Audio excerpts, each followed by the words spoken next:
যারা আত্মহত্যা দিয়েছে, যারা 6 আগস্টের বিপ্লবে হাজার হাজার ছাত্র রক্ত নিয়ে ছিনিমিনি ফেলেছে, হত্যা করেছে রাইফেলের গুলিতে, সেই মুহূর্তে যখন বিএনপি দেশে একটি চলমান রাজনৈতিক সংকট শেষ করে একটি নির্বাচনের কথা বলে, তখনই বলে বিএনপি খালি নির্বাচন বলে।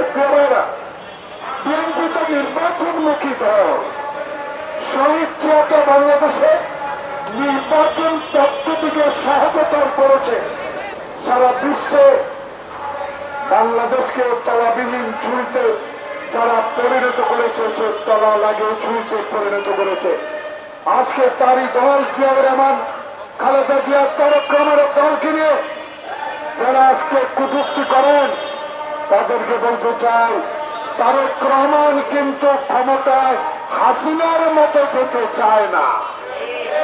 বিএনপি কিন্তু 2014 সালে 154 জন বিনা প্রতিনিধি নির্বাচিত হয়ে সরকার গঠন করতে চায় না।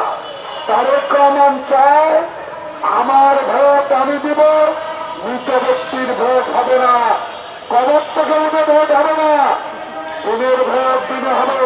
ভোট কেন্দ্রে কোনো মাস্তান থাকবে না, ভোট কেন্দ্রে কোনো কারচুপি হবে না। নির্বাচন কমিশন প্রধান প্রিজাইডিং অফিসারকে নির্দেশ দিবে না অমুককে ভোট দিয়ে দাও, এমন ভোট চায় তারেক রহমান। তাই আপনাদের গায়ে জ্বালা পড়া শুরু হয়েছে। এই জ্বালা পড়ায় কোনো লাভ হবে না। বাংলাদেশের সবচেয়ে জনপ্রিয় দল বাংলাদেশ জাতীয়তাবাদী দল, সেই দলের নেতা তারেক রহমানকে আজকে বলতে হচ্ছে কেতাবি সংস্কার দিয়ে এই সংস্কার চলবে না।